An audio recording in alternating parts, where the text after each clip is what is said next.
I'm John Batchelor. I welcome Dennis Sewell, the author of the new book, Cromwell's Spy, From the American Colonies to the English Civil War, The Life of George Downing.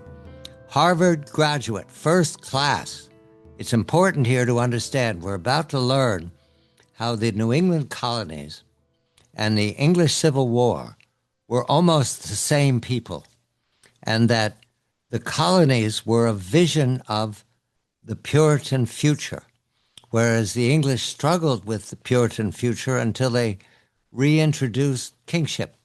You will all recall there was a moment somewhere in the 17th century where parliamentarians, led by a man named Cromwell, were said to have cut the king's head off. Regicide. This is a story from the point of view of one Harvard graduate, George Downing, his family, and intrigue. Dennis, a very good evening to you. Thank you. Congratulations. We go immediately to the dramatis persona because they're important to establish where they were as we start the story in their maturity. What do we need to know about Oliver Cromwell as of 1646? Thank you. Oliver Cromwell in 1646 had become one of the most successful generals in the parliamentary army, and also at the same time, one of the leading figures in Parliament and in opposition to the royalist forces. So he is a military man who has come from a farming background, really, just outside of Cambridge and the Ely area and in the counties surrounding. He had been at university at Cambridge, and he had been part of that Puritan group that dominated the university at that time. And he had been otherwise, though, a kind of unremarkable farming guy who rose to the moment and became a great general very fast. And now we come to the centerpiece of the drama, Charles I. Charles I, son of James I. He's a Stuart. These are Scots. And after Elizabeth's death, James I, King of Scotland, is invited to be King of England and Scotland, has the vision of Great Britain, these two countries put together, with a piece of Ireland in their pocket as well. Charles I, the son of, maintains the prerogative of divine right, and therein lies the drama, because the Parliament has another vision of itself. What do we need to know in 1646 about Charles I? Where is he at that moment, Dennis? In 1646, he is locked up, as it were, besieged in the city of Oxford. He's just lost what is called the First Civil War. And his forces have been roundly defeated in the north of England at Marston Moor and in the south of England at Naseby. And this ought to be the end of the war. He can see it coming. And he decides that he will slip out in the dead of night, having formed a deal with a French diplomat, and surrender, he decided, to the Scots, because they might, he thought, treat him better than if he were taken by the English New Model Army. That didn't work out the way you drew it up on the ceiling. So now we go to the players in your drama. George Downing is our protagonist, born 1623 to 1684, and we'll soon enough educate him. He's a Harvard man. But we need to know some other names here because they're all going to be important, not the least of which is John Winthrop Sr., 1588 to 1649. It's towards the end of his life. What does he represent in 1646, knowing that this is the man who inspires America today, of the city on a hill? What was he in 1646, Dennis? Coming to the end of his life, if not, yes, he sort of really, he'd done everything he was doing. His story is really a much earlier one, which is in the 1630s.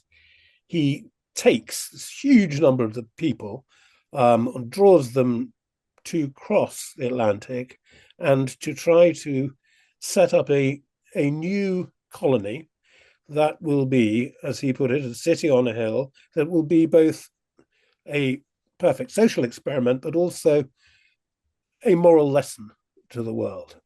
And he and his friends were, it's sometimes said that they were escaping some kind of religious persecution. And up to a point they were.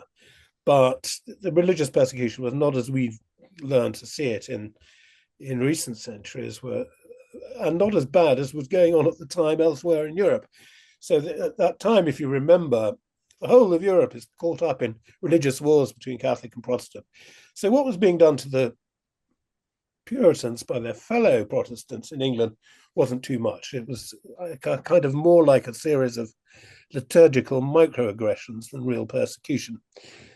But it was bad enough for them to want to go and to create their own styles of worship, to run churches in the way they wanted to run churches. And they were, as people, godly people. They believed this is what God wanted them to do, so away they went and did it.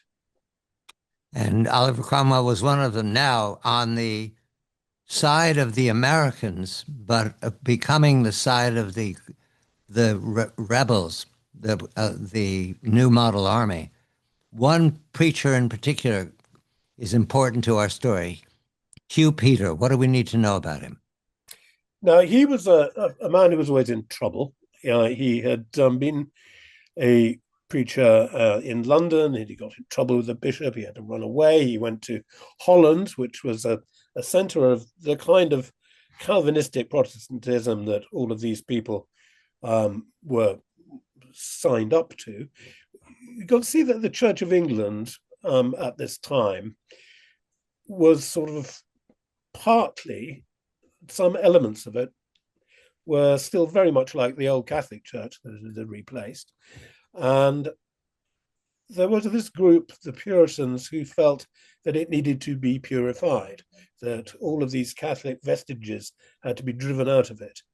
Now, Peter was one of those, and he was a man who was blessed with a particular gift for oratory, a great swooping oratory, and he kept people absolutely on the edges of their pews, as it were, with his sermons. It's a remarkable thing that the sermon could have such power in the modern age. We don't see preachers of anything like the kind of almost hypnotic power that Hugh Peter had, and he used it both in churches and on battlefields. He would talk to the soldiers, go round and preach at them, as it were, on the very eve of battle, or even minutes before they went into action. And they always went into action in more fired up and more successful as a result, something that Cromwell noticed. These are men that George Downing must manage in his life. That's why we're introducing them now. One more, and then we'll get on to our story so far. And that is Charles II, the Prince of Wales. What do we need to know about him in 1646? Well, we don't really, because he'll be quiet for a while.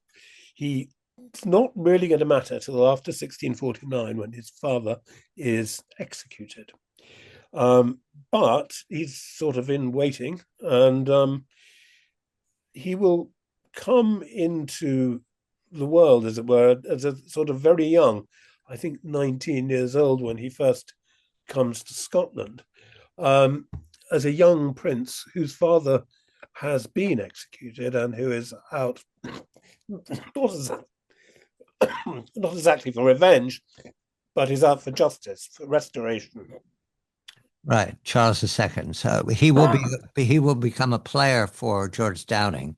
We'll now turn to our Harvard graduate himself, because we're about to take a young man with skills, scholarly skills, and push him into the English Civil Wars. He's sent to Harvard College. I believe he's the first class of Harvard College, which was a small piece of the world at that time. Although I'm told Is this right, Dennis? The Harvard Yard of today is the Harvard Yard of the 17th century.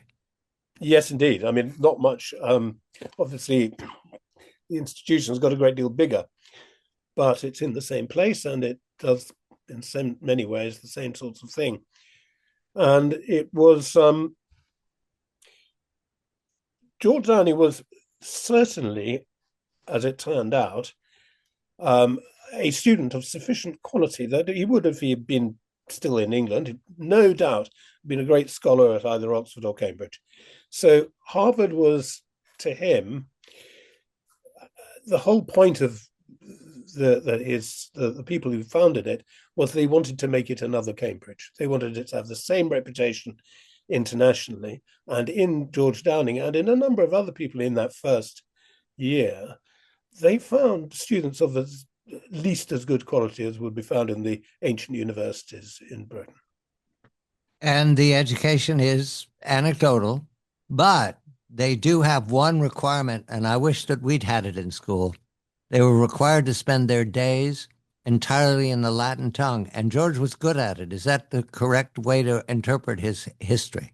Yes, indeed. The lessons themselves were to be conducted in Latin, and there was also a rule that the students should speak amongst themselves in Latin. Now, many of them didn't. As soon as the faculty were kind of averting their eyes, they would go back and speak to one another in English. George Downing wasn't like that. He actually obeyed the rule, and he became, as a result, absolutely superb and in terms of his conversational Latin. All right, we have the English Civil War just ending in 1646, Oliver Cromwell, Charles I in captivity, about to be sold by the Scots to the parliamentarians. Nothing is settled, and George Downing appears on the field with the new model army as a preacher and a disciple of Hugh Peter. Is that how does he think of himself that way, Dennis? Everybody else thinks of him that way, so I'm sure he would have heard that this was the judgment that they had all come to. And from his point of view, it's not a bad thing. He has, therefore, in Hugh Peter, a kind of uncle figure who's his connection with the family is almost like one of those sort of honorary uncle, people who are called uncle but aren't. But he had also been the pastor in Salem, Massachusetts. He knows Downing very well. Downing knows him very well.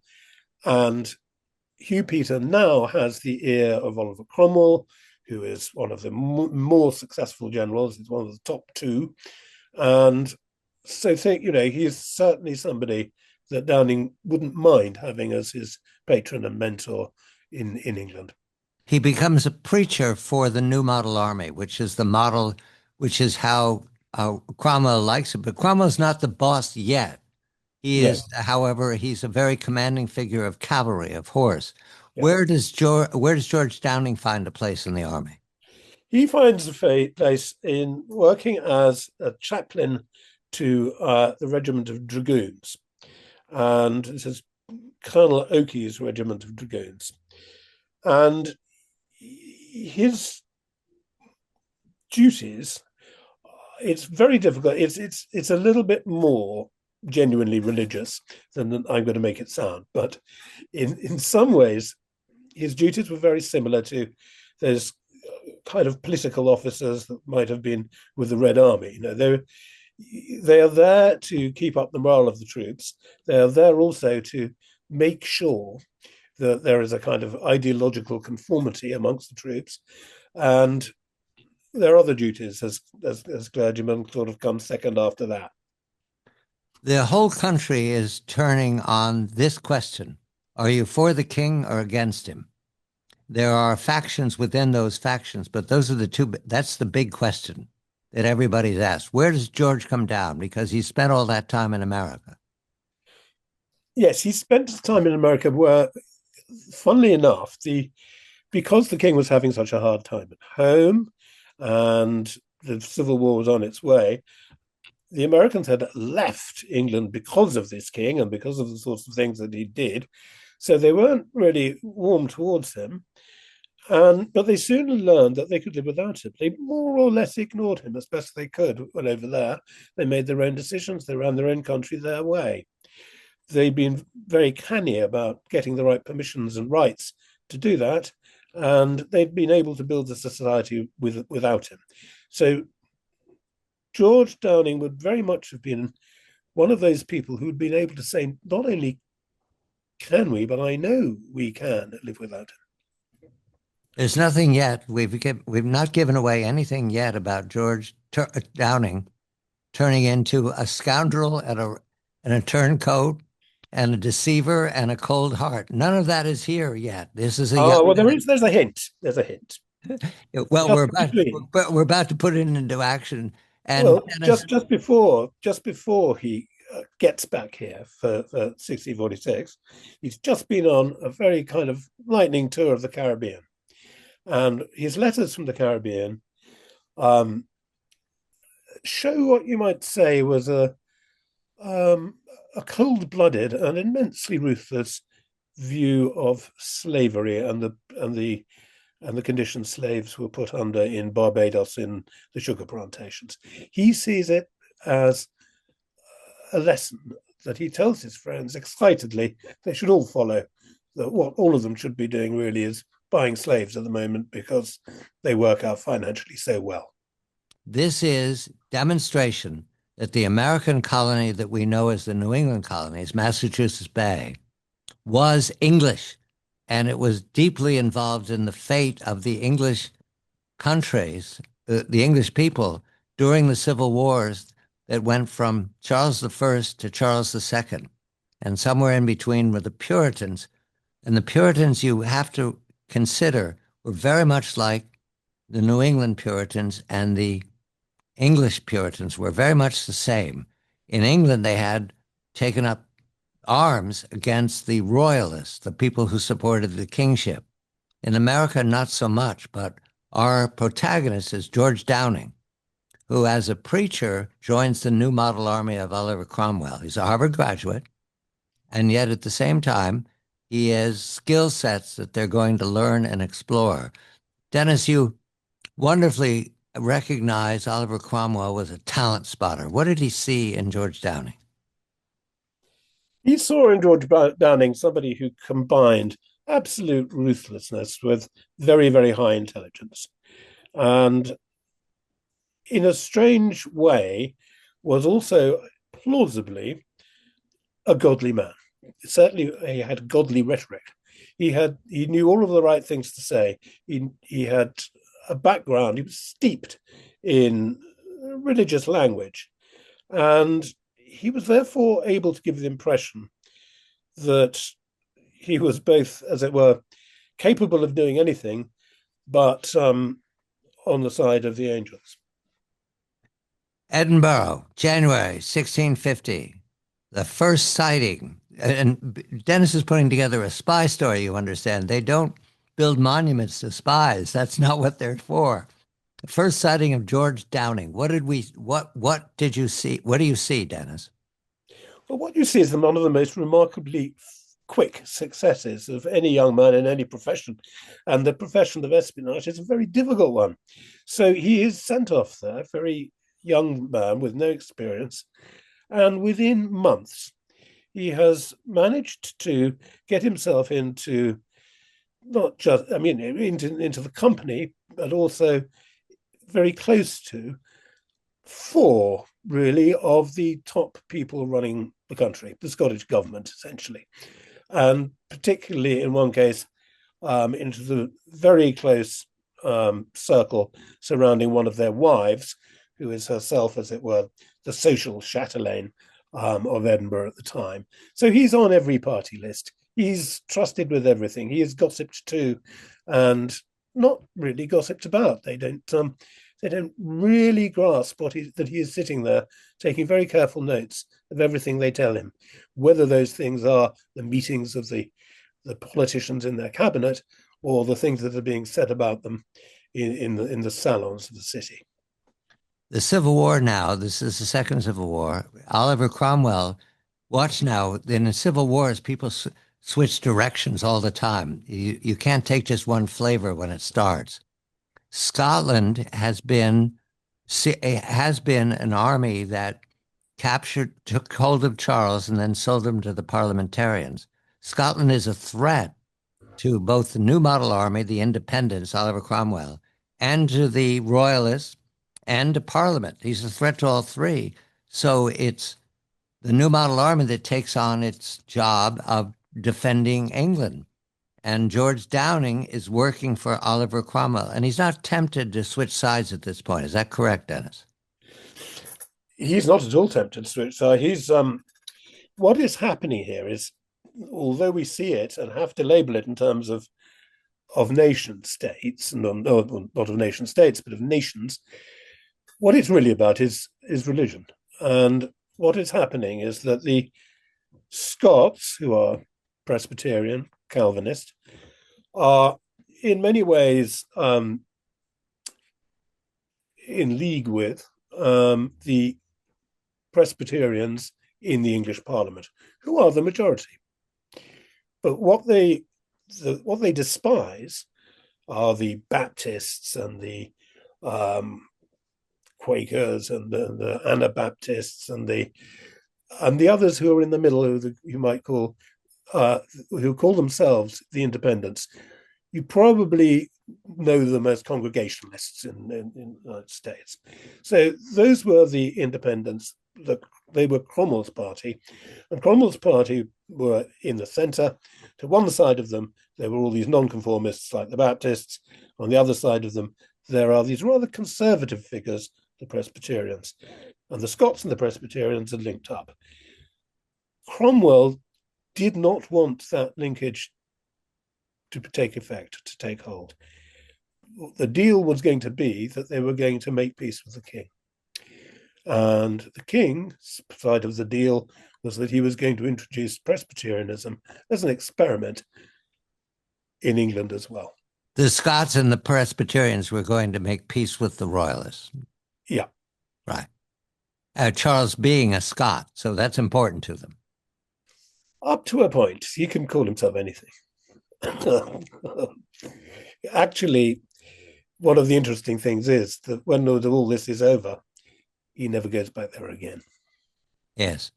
But Oliver Cromwell has another vision of what he must do, which is defeat the Scots. Yes. Now, the Scots had, in the Second Civil War, they had marched into England on their own, as it were, and they had hoped to link up with Presbyterians in each of the counties as they came down. Didn't work out. They were knocked back. They were defeated by Cromwell, and back to Scotland they went, and their army was in chaos. So they were being stood down. A significant event. What Cromwell wanted to make sure never happened again was that they didn't come back. So he tried his best to do a deal, which he did with the Marquis of Argyll, that nobody who had taken part in this thing that they call the engagement, which the invasion of England, would ever be allowed to hold any serious office in Scotland again, and would not be allowed to serve in the military. And that deal was likely. Now, where then went wrong was that then the Cromwell and when the king, Charles I, was then executed, the Scots were opposed to it. They tried to stop it, and nobody would listen to them. Cromwell just barred the door, said he was too busy, wouldn't listen to their pleas on this account at all. And the Scots were furious. So their old deal, their old sort of understanding, they felt had gone. And they were now thinking about maybe if the king were to come he had been in Jersey first, and then he had gone through France and into Breda in the Spanish Netherlands. If he would come over to Scotland and be a Scottish king and be crowned there properly, they might support him in an attack on England. Because Charles the son became Charles II of Scotland the moment his father was dead. Yes. Yes, and the execution. You notice we didn't spend a whole lot of time on Charles I's execution. Nobody did. They had a trial in about 12 hours, Yeah. and then cut his head off. Yeah. And the list of people who signed the death warrant are significant. And you say that Cromwell wouldn't have anything to do with it. Cromwell wouldn't sign that death warrant. No, no, no. Cromwell did. Cromwell pushed for it. Cromwell was the one who was behind it all and forced other people to sign it. And he was sorry, he was, as it were, the prime mover of the execution. The person who had nothing to do with it, of course, was Downing. He just wasn't there, and it was just genuinely. It wasn't that he was opposed to it. He just happened to be in Newcastle with a number with Sir Arthur Heselrigge, who's his boss at the time, and they were being left amongst others to try to secure the north of England. So it was all going on in London. They just weren't there. Did Hugh Peters sign the death warrant? Yeah, he was very much no. Well, he has an even stranger position in it. He again was one of the people agitating for it. He had gone around with Cromwell trying to persuade others to do it, and on the day of the execution, he claims that he was ill and didn't show.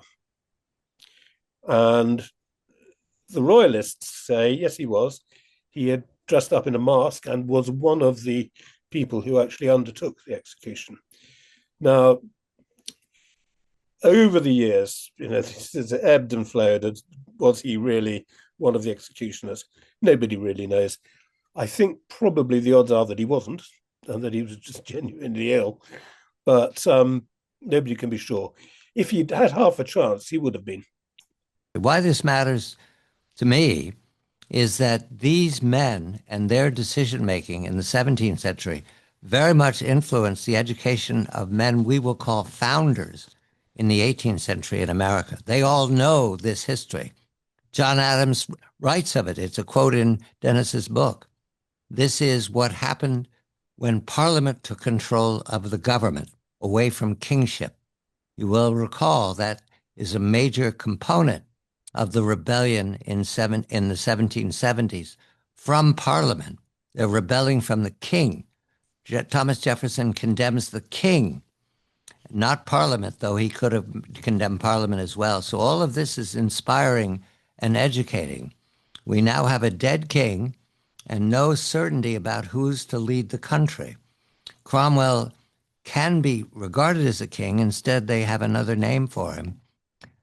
However, I want to ask Dennis at this point, George Downing, now that the king is dead, now that Edinburgh Castle falls to his intrigues and Oliver Cromwell, how does he see himself fitting into the new model army? Well, I think he is now, as it were, being given a proper title. He's called Scoutmaster General. And what that means is that he's effectively the head of military intelligence. And he has been instrumental in many ways in winning a series of actions around the siege of Edinburgh, around the Battle of Dunbar, and then the taking of Edinburgh Castle. And his star is riding very high indeed. And so once they pacify Scotland, they then have to kind of bring in people to run it, to change it, to give it a new form of government, all of which they do. And many of them turn out to be friends, cronies, relatives of George Downing. And by the time he leaves Scotland, he is, in fact, the MP for Edinburgh. And his father is the secretary to the Scottish cabinet. His nephew is running the customs and excise, and so on and so forth. His friends come over back from New England, and they are taking over all these kinds of departments too. In other words, Americans are running Scotland. Americans are running Scotland. And no, that didn't bother anybody in England. Did it bother the Scots? It certainly did, but they'd lost, and some of them sided with this new group. I mean, many of the ones who were more rigorous about their religion sided with this group because they too wanted to build this new model society. They too wanted to have for it to be as a city upon a hill. So they had a lot of common in terms of values. A puzzle to me as I read your very careful reporting. The cruelty towards the Scots, where did that come from? Why did they treat the defeated on the battlefield as if they were devils? Where did that come from? It came, it's very interesting that it's only directed at Highland Scots. So the ordinary Lowland Scot from the borders areas would be indistinguishable from an Englishman from just across the border in Northumberland or Cumberland. But these wild men wearing their tartan plaid and you could see them who have physically tougher as well and much more, in terms of on the battlefield, they are men who stood their ground and very often died until the last man because they just wouldn't even retreat an inch. So these people had this reputation for both extraordinary strength and toughness and also being pretty well uncivilized. And that combination was deadly. People thought that they were either, they had the right to kill them for either of those two reasons, that they weren't proper human beings, they weren't civilized, and also they were far too strong and nobody should take the risk. Cromwell becomes Lord Protector. Is that same cruelty he takes to Ireland? That's what we see in the massacres there. Well, we've just seen that in Ireland. Yeah, just before he comes to take Edinburgh, he has been in Ireland, and I suppose the iconic battle, if you want to call it that, is the Battle of Drogheda, where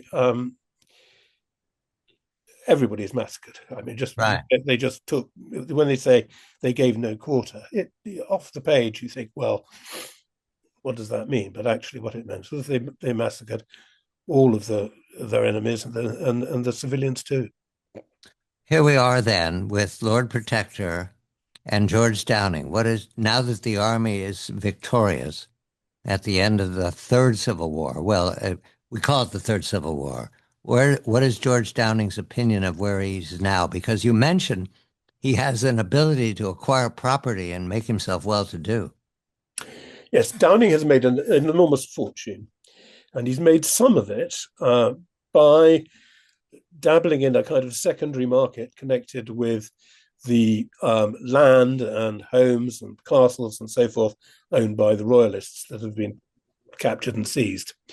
And other parts of his fortune come from his father, who is by this stage Massachusetts' main entrepreneur, involved in everything from distilling rye whiskey to running cattle farms to almost every way.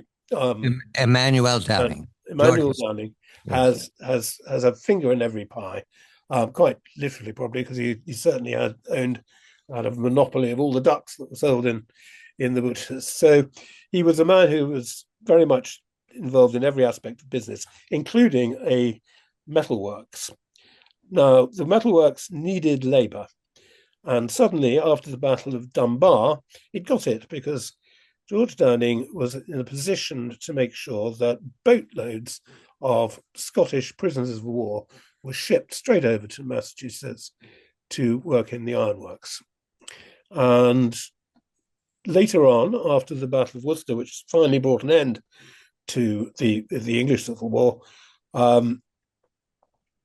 there were another batch of prisoners, available, prisoners of war, nothing to be done with them except to sell them to Barbados, where they could go and work in the sugar plantations next to African slaves, or to New England, where they would, and some of them would end up in Maine, and some of them would end up in Massachusetts. So those ones probably got the better deal because Barbados was the one he wanted to avoid. Is that when he acquired the property that we now know as Downing Street following the Civil War? No. Well, sort of, yes. he had married. One of the curious things where he had married the sister of a fellow officer with whom he served, and they came from one of the great aristocratic families of England, the Howards, and he and she moved into a house in really what would be next door to Downing Street now. Yeah, that's And it. over Right. the fence, he could see there was this prime piece of real estate, and it had once belonged to the Crown. So he was able to buy it at a great discount at this stage, but he wasn't able to develop it because there was a woman living in it who was Oliver Cromwell's aunt. Yeah, he would develop it 30 years later, 20 years 30 later. years later. He'd have to wait, though, for her to die. English civil wars have concluded. The king is dead. Charles I executed in 1649, at the beginning of the year. Oliver Cromwell is now Lord Protector, sort of like a king, ruling a military dictatorship, sort of like a government, in England and Scotland and pieces of Ireland. In America, the Puritans run the New England colony. One of the Americans, a Harvard graduate, George Downing, has done great work for Oliver Cromwell during the Civil Wars. And that is rewarded by making George Downing a diplomat for the English government, for Oliver Cromwell. But it's a kind of diplomat that is also intriguer, running espionage rings, having people give him information that's valuable to England. So we go immediately to 1655 because Oliver Cromwell, who is running everything now and does away with Parliament, he doesn't want to hear from the Presbyterians. He has a vision of what he wants. And he thinks that he wants a united Protestant world with pieces of the continent that are also Protestant, Scandinavia, the Netherlands, for example. And George Downing is his agent. And Downing's mission is to knit all this together, Dennis. Is that how Cromwell tells him to proceed? Yes, his first task is to go amongst a group of highly persecuted Protestants, the Valdensians, who are out on the borders of where France, Switzerland, and Italy all meet, if you see what I mean. So in those valleys were these Protestant farmers who are now being massacred by the Duke of Savoy because of their Protestant religion. This is a cause which Cromwell and Downing believe could unite Switzerland, the Geneva groups, as you say, the Scandinavians, and possibly the Dutch. This was a cause that Downing and Cromwell believed could possibly unite the Swiss, the Scandinavians, as you say, and possibly the Dutch, and start to form a kind of Protestant bloc. And they've got, a righteous cause here in most people's eyes. And so Downing is sent to deal with this. But on the way, he is to meet with the King of France's chief minister, Cardinal Mazarin, who has something to say, has messages for Cromwell, and needs to discuss other things that might be of interest between the two countries. Now, this is odd because France is not going to be part of this Protestant bloc. They're a Catholic country, and they are very much involved in the persecutions. But Downing goes to see him. The entire thing is conducted in Latin because Mazarin does not speak English, Downing does not speak French, but they find, because of his Harvard background, that this is no problem at all. And the two of them get along like a house on fire, speaking in Latin. So 1655, in France, the cardinal is the second most powerful man in the French kingdom, which is the most powerful kingdom in Europe. And they're sitting by the fire all night by themselves, conducting their work in Latin. Is that the scene? Indeed. And it's flabbergasting, Dennis. It's just, One of the very strange things is that Downing is still very much. I mean, what is odd about it is how proud he is and how touched he is that this very highly powerful man has given him a really good dinner and has sent a coach for him and all the rest of them. So you can see that the French knew exactly what they were doing. They knew how to flatter. They knew how to get somebody to be impressed. And Downing, for his part, sees that they have got a scheme and that they want to deal. And as you say, sitting by the fire at night, he and Mazarin start to carve up Europe, more or less. They decide, what Mazarin wants to sort of cut out the influence of the other great Catholic power, which is Spain, in the Netherlands. There are all kinds of jockeying for positions among to do with trade. So if England were to actually start cooperating with France, A, it would be a big surprise to everybody. B, they could, between them, really arrange an awful lot of things as they were, as they wished. And that's what they do. And they come to this deal, and it's all top secret. And Downing has to take it back to Cromwell very quickly and say, look, we one of the things on offer, for instance, is getting back the town of Dunkirk, which has become a kind of nest of pirates. And England have wanted and have a kind of historic claim to it anyway. And this is part of getting what they want. he also gets gifts from the cardinal.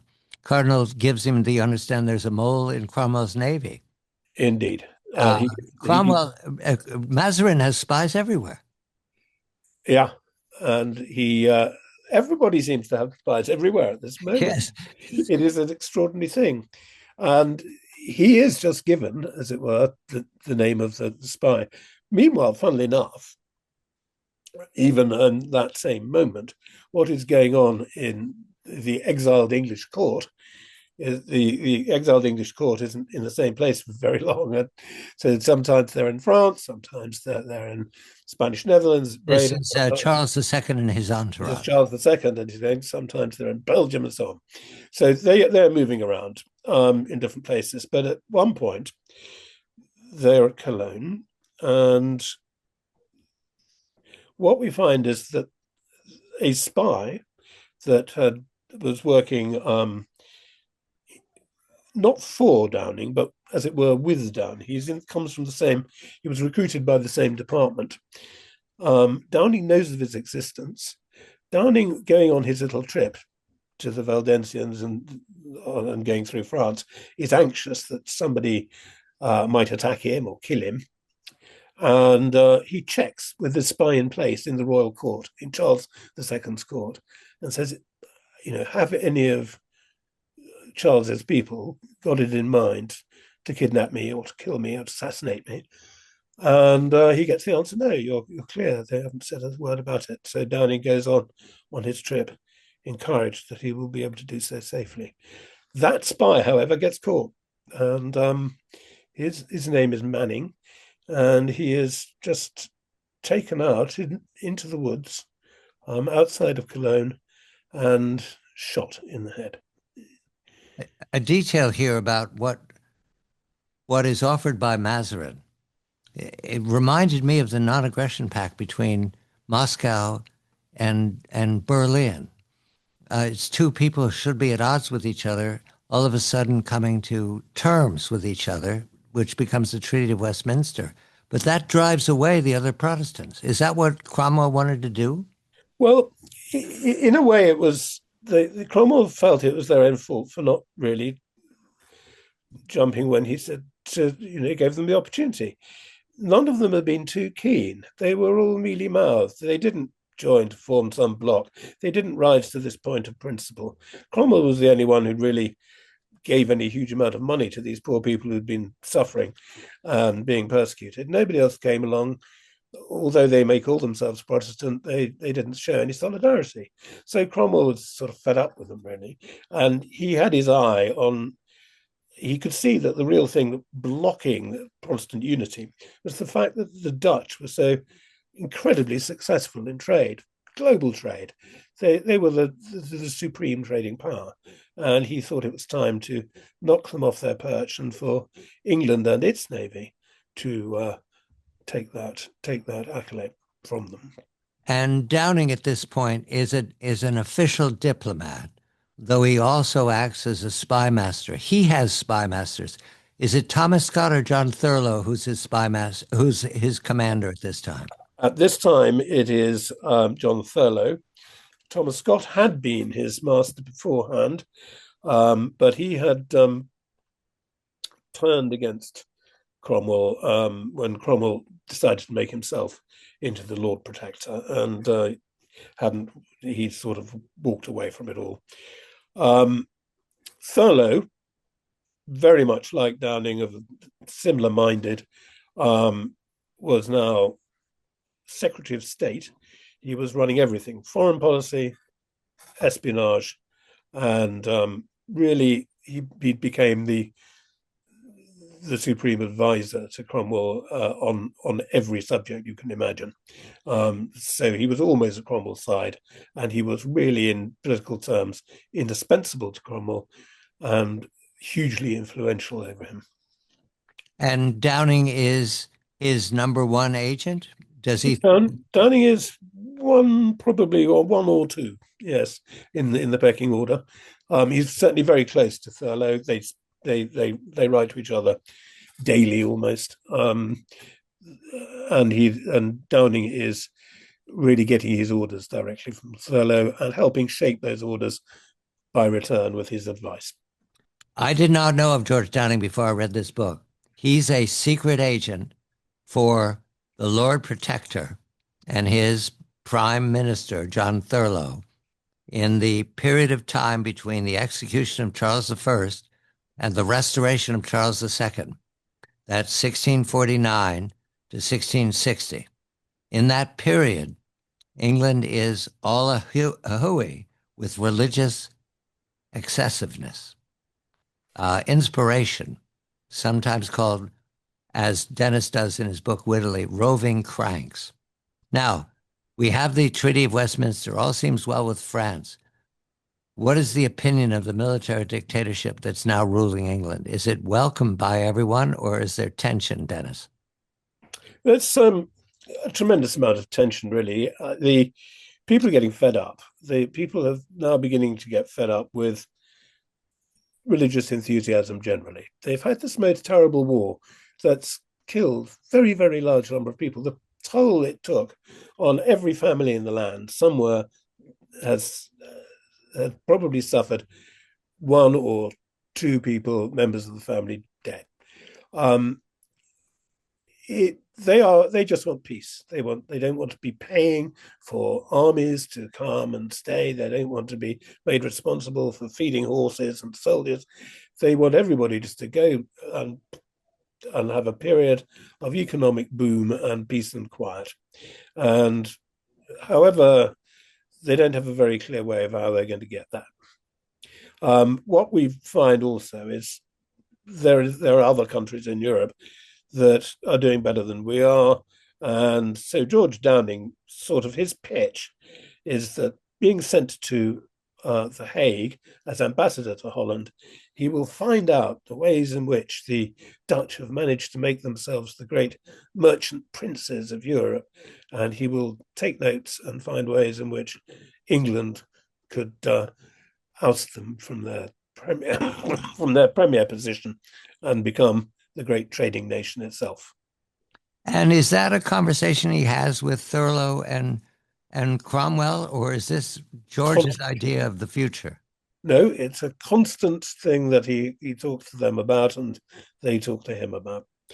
And he is involved very much with the Dutch and is sort of learning the ways in which, in terms of finance, in the terms of shipping, in the terms of colonial policy, that they've managed to enrich themselves so greatly. Meanwhile, at home, the other side of the leaf, apart from the fact that people are unhappy about the major generals who are running the country. Those major generals, some of them are religious fanatics who go about doing things like killing the bears in the bear gardens. They ban all kinds of festivities around Christmas time. They're killjoys, literally dancing and theatre. Forget it. They bring in a great times of kind of cultural austerity, and people don't like that either. We have a couple of minutes. I want to tell the story of James Naylor. Who is he? Now, James Naylor is he was a soldier at the Battle of Dunbar alongside Downing. Downing was wounded in that battle, got 3 wounds in the arm.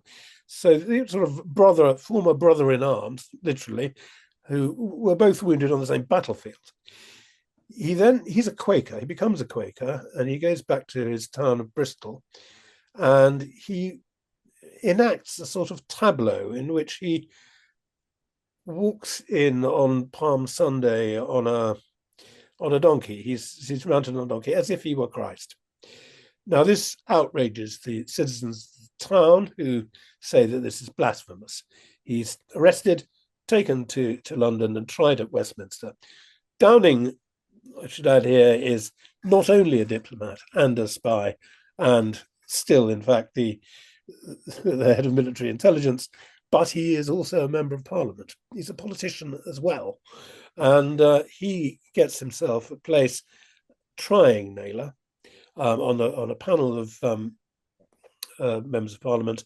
And Downing proposes that Naylor, in order to pay for his effrontery, and because he's used his tongue to offend and blasphemously, he should have his tongue pulled forward and a bolt driven through it. That happens to him.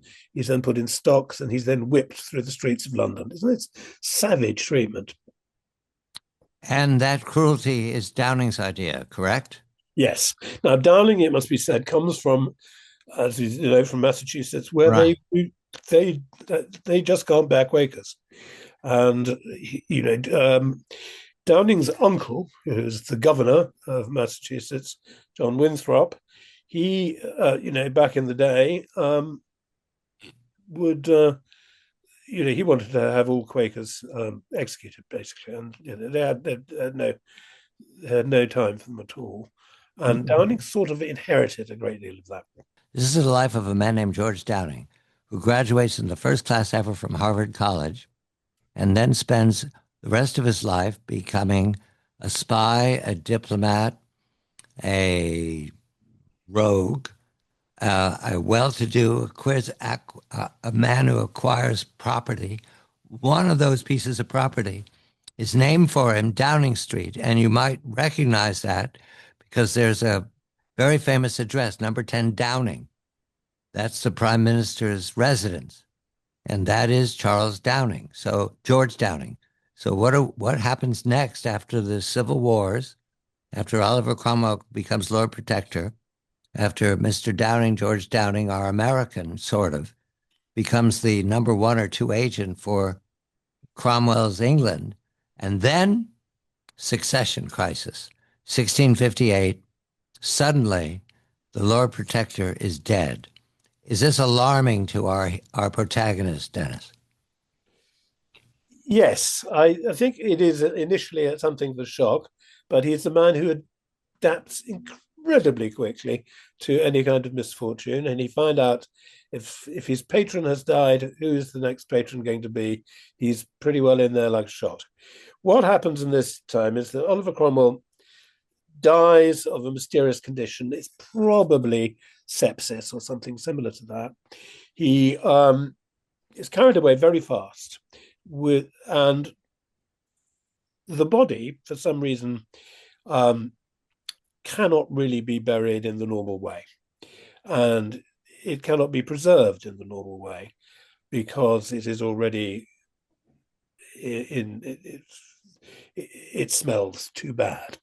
So what happens is that they arrange this elaborate funeral with kind of dummies, a waxen face and a wooden body and so forth, and parade it through the streets dressed in Cromwell's clothes.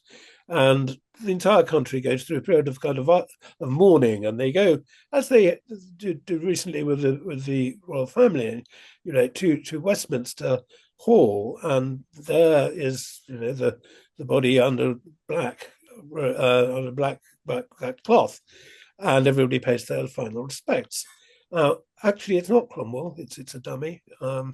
It's this extraordinary charade has taken place, and this is all put together by the people in government at the time, of whom Downing was one, in order to bring about the kind of quick succession of Cromwell's son, Richard, who was then made the next Lord Protector.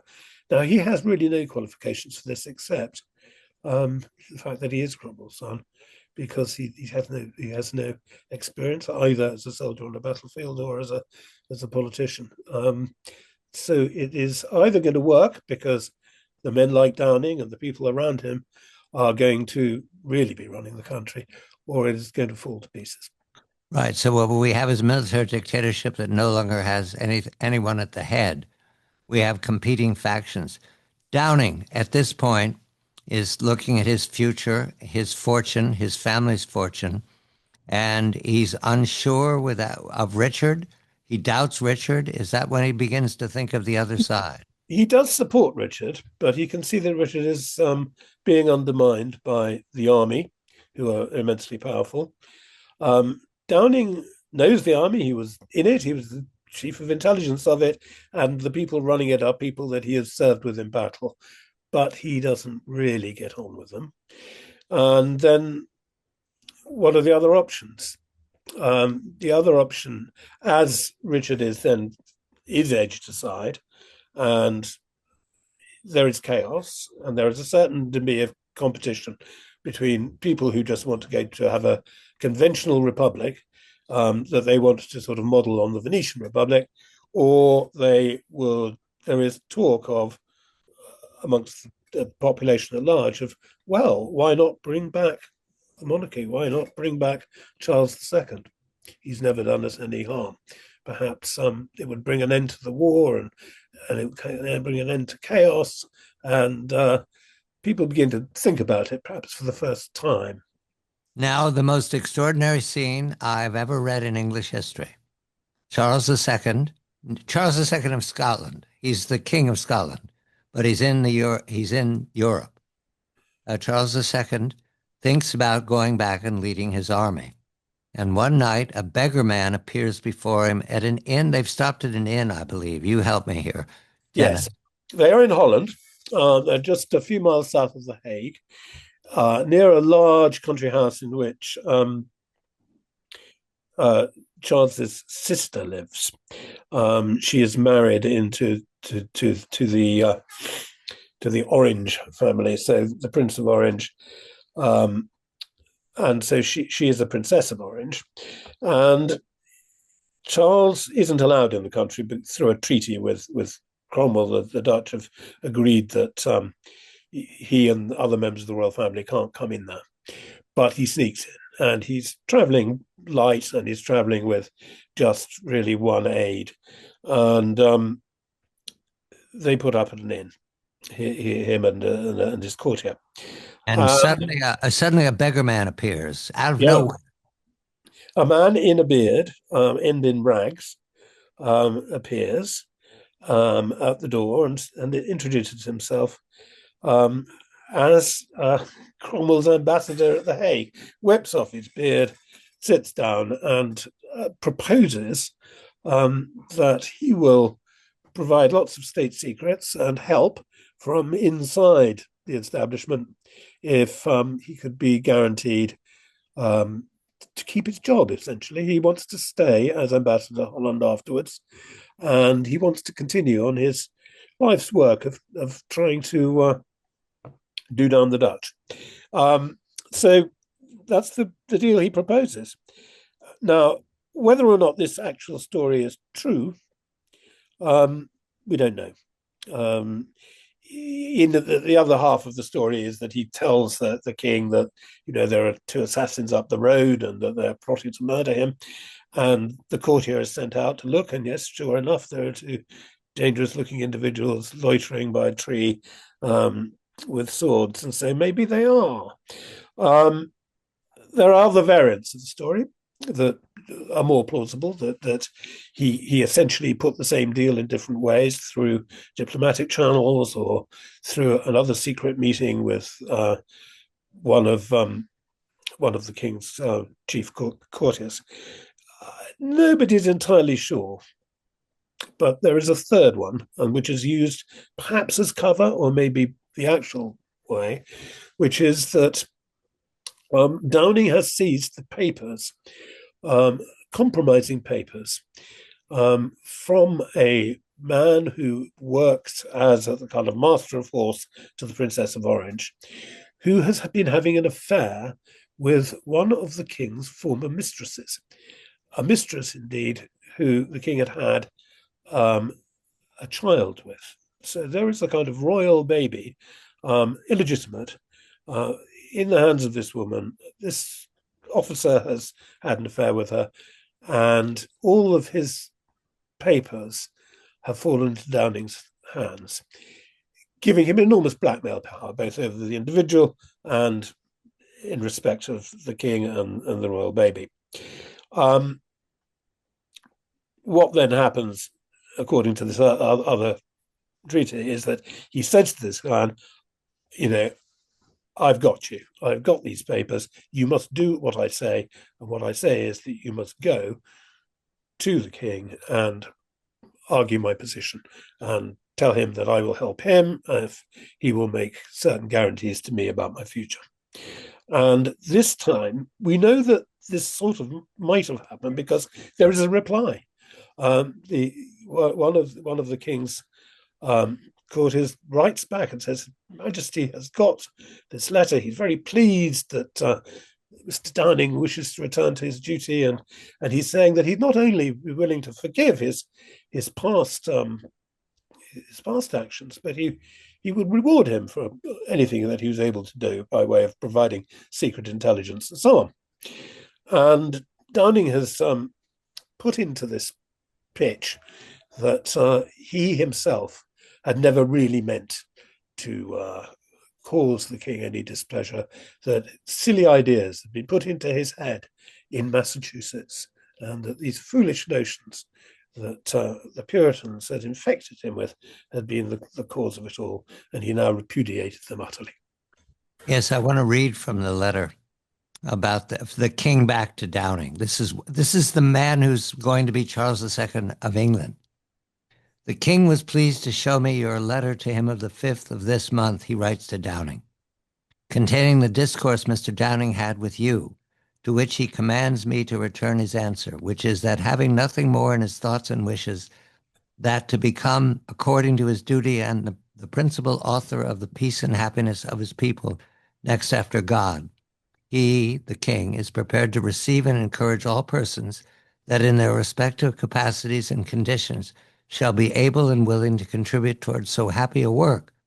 And therefore, this is amazing, without looking back on past deviations or examining the causes of them, he desires you would assure Mr. Downing, to whose person he has no particular prejudice and of whose carriage he knows not that he had any particular reason to complain, that he willingly, the king, receives the overture he makes of returning to his duty, and is not only well pleased to receive services from him, but resolved to reward them. Dennis, it's flabbergasting. The king forgives everything without knowing the length of intrigue of Mr. Downing. And it's a letter. I mean, this is not Photoshop. That's a real letter. Did Downing want us to see that? Is that why it's preserved? I don't think so. No, I think it got preserved in, as it were, by accident in of all places, Ireland. But yeah, these are the sorry. No, I don't think so. I think that it was just preserved in the way in which things so often were. Then by accident when somebody took the letter home, as it were, to Ireland in this case, as it happens. The amazing thing is, though, is that this happens quite late on, as it were, and only weeks later. What happens is that it's all delivered. It happens that a deal is done. Downing goes back. He sees he has lunch with politicians in a French restaurant called the French Ordinary near Charing Cross, and he says to them, "Look, this is the only way, is bringing the king back," and a lot of them buy into it. And eventually, or let's say eventually, only weeks later, a deal is struck. Dennis Sewell, the book is Cromwell's Spy. This is a man who didn't want us to see everything. That's why he didn't leave what you would call an autobiography. But Dennis has worked at what we do see of George Downing, Harvard graduate, on the battlefield and off. We see a man who's able to adapt quickly. And part of the adaptation at the end was to convince the king, whom he has plotted against the king's father and the king's family for years as part of Oliver Cromwell's revolution, is now in the service of the king, and everybody is welcoming him except one man, Edward Hyde, Lord Clarendon. Who is he, Dennis? Lord Clarendon has become the king's, essentially, he is to take over as the equivalent of a prime minister. He's going to run the country. He is a seasoned statesman. He's been with the king for years. He's run intelligence operations himself. He's run foreign policy. He's run domestic policy. He knows what's what, and he is the shrewdest old bird of the lot. He also sees right through Downing. Can't bear him. He cannot understand how Downing is given the royal favour at all, and he tries his best to do him down whenever he can. He regards Downing as he gets slightly the wrong idea. He is a bit of a standard English aristocratic snob, actually. I mean, what he really most dislikes about Downing is that he thinks Downing comes from a poor background. It's not actually true. Downing's father was a lawyer, quite well off, and he thinks Downing isn't properly educated. Not true, because Harvard was at least the measure of Oxford and Cambridge at that time.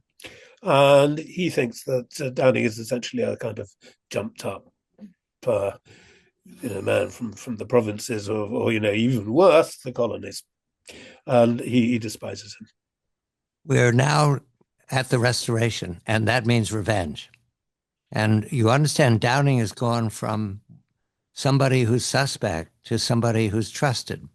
But Downing's going to watch everyone he served with hunted, if they're still alive. The regicides, they're called. And the one in particular that comes to me as the most amazing thing that Downing watches is Hugh Peter, who signed the death warrant. And Downing does not speak up for him. Is that correct, Dennis? No, Downing just really abandons him. And, Hugh Peter, as I say, is somebody who may well have been sort of largely innocent, or at least not there. It is true that he argued in favour of the execution, but the evidence against him is thin, and he could have been got off with a little help from Downing. Also, there are what happens is that the government say, and this is where Clarendon sort of slightly gleefully says to Downing, "Well, you've now got to prove that you're an ally of the king, and one of the ways you can do it is that you better get out there and capture some of these people that signed the death warrant, the regicides, and perhaps start with some of the ones that you know well. What about that colonel whose regiment that you were chaplain for? What about him? Bring him in." And Clarendon is sort of making Downing really go and betray the people that he was closest to when he was working on the Commonwealth side. And Downing does. He lays elaborate traps around Europe. It's extraordinary how suddenly his entire tone of voice is not one of oh gosh, I'm aggrieved. He is going back to Clarendon and others and saying, right, we'll capture those rogues. I've got a plan. And he's enthusiastic about it. And he forces the pace. And what happens is that he does entrap a number of them to come to the city of Delft in Holland. And he has them captured. He goes down there himself with armed men and he grabs them, locks them up in the local prison, and he then has them sort of the people of the town don't want them taken away and executed, so they try to save them, and the authorities in the town don't want it to happen. Downing goes to the prison in the middle of the night and bullies and badgers until he gets them down the stairs and onto a little boat and off to an English ship waiting in a nearby port. And they're brought back. It's the first case of what we could call extraordinary rendition to have happened in history. And Downing will become a very wealthy man, very powerful man, and live out his day. As we said, he's Downing Street. I believe there's a Downing Street in America as well. But the part that I puzzle about is what happened to Cromwell's head. Did Downing ever write or speak about watching that head for all those years? Well, no, he didn't. But Cromwell, we think that we've seen all of the savagery that you need to see in the course of an actual war, but then the expiation, it isn't really revenge. It's a sort of symbolic revenge. Is that the people who had killed the king and had died prior to being able to be put on trial, they didn't get away with it. Their bodies were dug up from graveyards at Westminster Abbey and other places, and their skeletons were hanged, and their heads were, in many cases, cut off. Cromwell's head was stuck on a pole and stuck above the roof of the House of Commons. How long was it there, Dennis? How long was it there? There for years. I think it didn't. When did it fall down? I don't know when it fell down, to tell you the honest truth, but when it did fall down, it became a fairground attraction, a kind of peep show thing. People paid a penny to go and see it. It was into a gallery in Bond Street. People would go and pay to see it. The book is Cromwell's Spy, From the American Colonies to the English Civil War, The Life of George Downing. Dennis Sewell is the author. I'm John Batchelor.